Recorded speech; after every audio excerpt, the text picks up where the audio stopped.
Welcome to the Cook Like an Auntie podcast. You don't have to be an auntie to make delicious Indian food.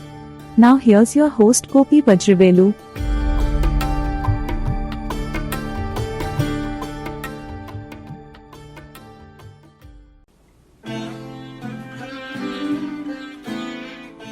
Why does Indian cuisine only use one type of cheese, the white cheese we call paneer?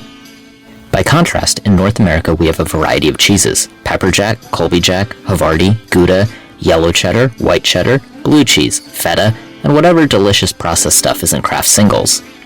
Paneer is a non-aged, non-melting white cheese made from cow's milk or buffalo's milk.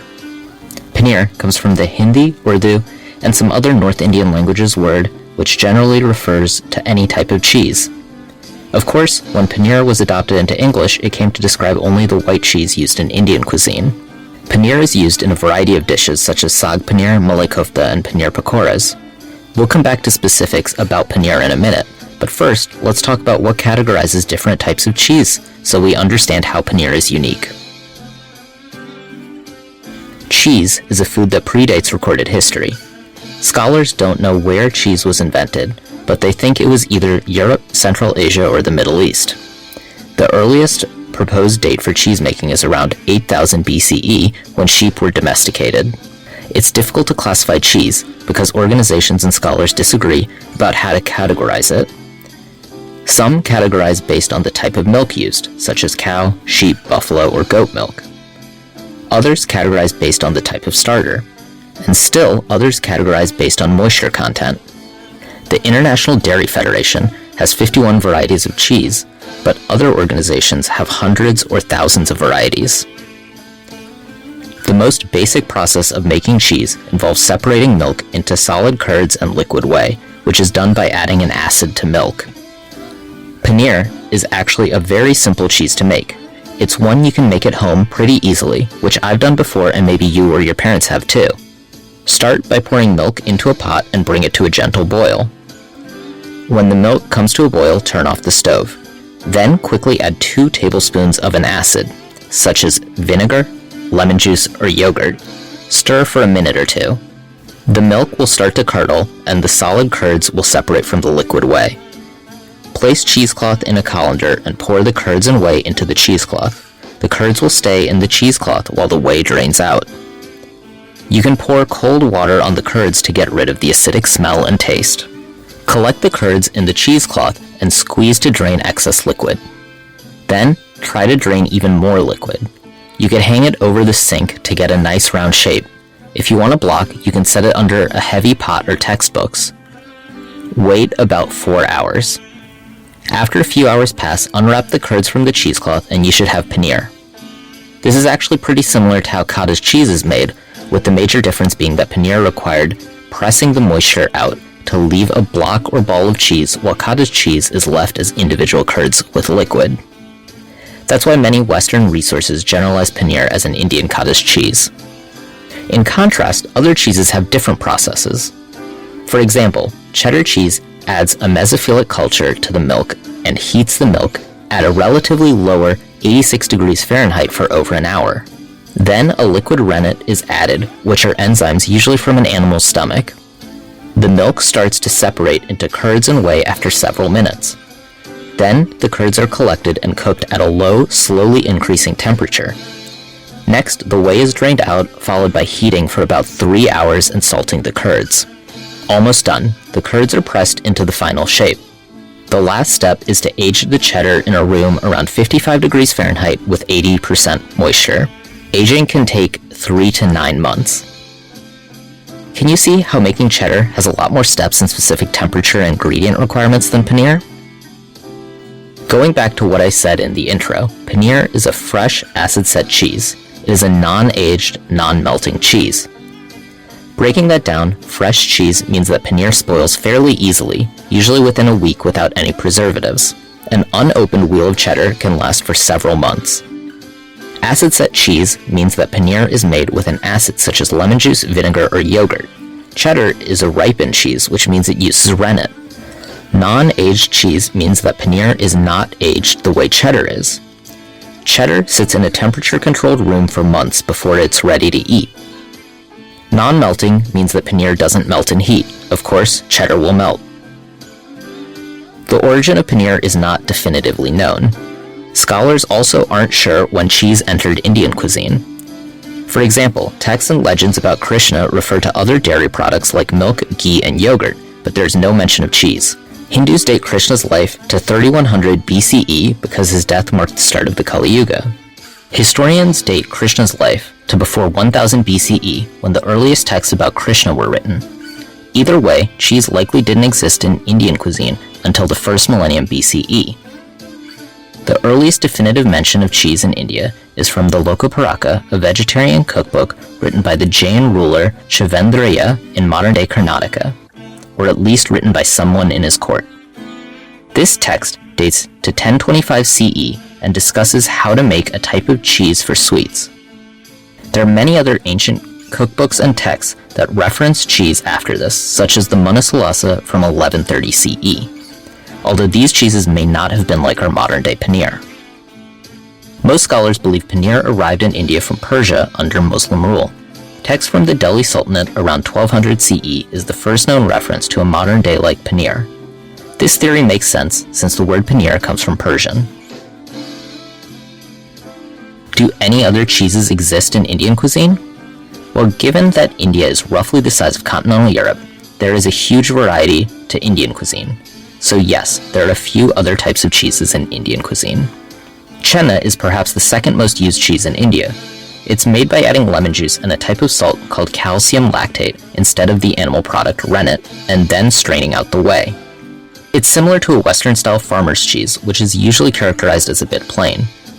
The major difference between paneer and chenna is that chenna is kneaded while it's still warm, which results in a smoother final cheese. Paneer is just pressed, which makes it solid and firm. Chenna is popular in Bengali cuisine, although many other parts of India consume chenna. In India, there is a legal requirement that chenna has a moisture content between 50 and 70%. Chenna is very popular for desserts such as rasmalai, rasgulla, and sandesh. It can also be used in savory dishes such as a stuffing in paratha or naan. Kalari is another South Asian cheese, specifically in the Udhampur district of Jammu. It is a stretchy white cheese and as a result is known as the mozzarella of Jammu. Kalari is popular in the hot summer months of the mountainous region to preserve milk.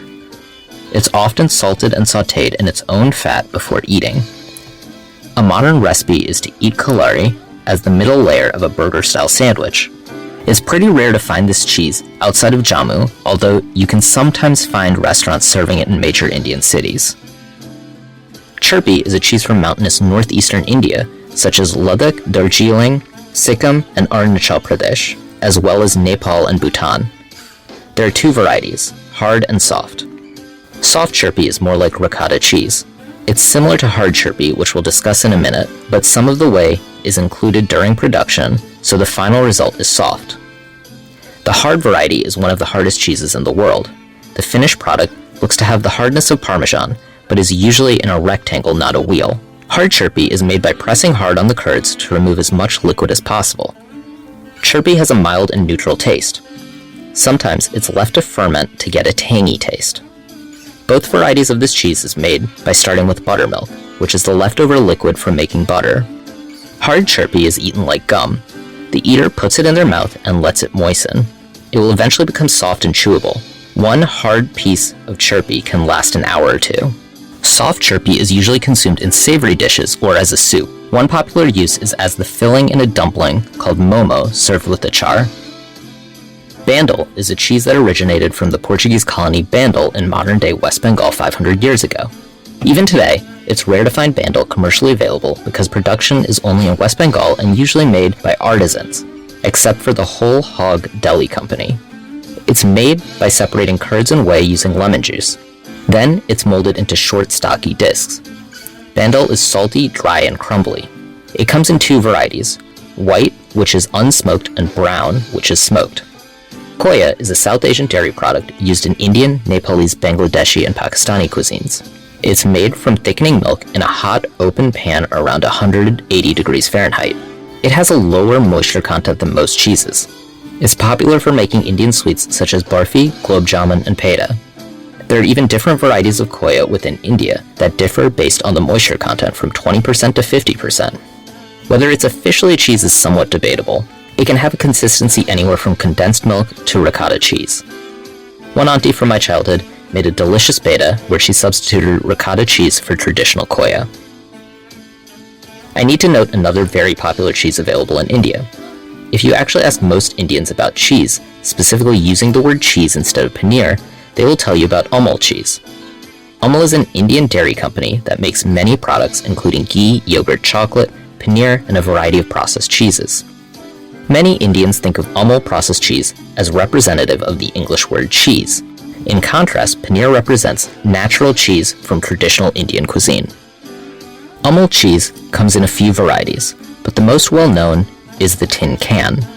The label on the tin calls the product a, quote, pasteurized processed cheddar cheese product, end quote. It's hard straight from the tin with a taste similar to cheddar, but saltier and a little sour. Did I mention saltier? It can last on pantry shelves for who knows how long, probably forever. While it's only partly cheese and mostly salt, preservatives, coloring agents, and emulsifiers, it's a favorite in India. It's popular for grilled cheese sandwiches, as a dip for chips, and any other way you can use cheese. Amul cheese is also available as slices and as a spread. This brings us back to our original question. Why is paneer the only cheese used in Indian cuisine?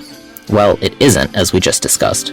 But why did paneer come to represent Indian cheese so heavily? Based on my research, I found two main reasons. First, it's difficult to make some of these cheeses away from their mountainous regions of origin, such as Jammu's mozzarella like Kalari and the Himalayan chirpi. Also, given that they are from cuisines of communities not well represented in North America, there isn't much of a market to export those cheeses. The next reason is that paneer is a generic Hindi-Urdu word for all types of cheese. While other types of cheeses exist across India, they will still be called paneer by many Indians, which can be confusing for English speakers. Add on that other Indian cheeses are also fresh white cheeses, and that early Europeans didn't care to understand the nuances of Indian cuisine. It's like somebody calling both korma and vindaloo curries. They're very different for South Asians, but some people just don't care to understand the differences. This is one reason why ras malai is often said to be made with paneer, but it's more accurately made with chenna. Likewise, many English language gulab jamun recipes call for using milk powder, so many non-Indians don't know gulab jamun is traditionally made from koya. There's no doubt that paneer is the most common type of cheese used in Indian cuisine, but it's not the only one.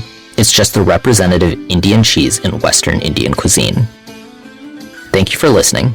You can find a transcript and the sources used to make this episode on cooklikeananti.com/cheese. You can also find recipes for popular Indian dishes on the website or the Cook Like an Auntie YouTube channel. Links in the show notes. Thanks for listening and see you next time. Thanks for listening to the Cook Like an Auntie podcast.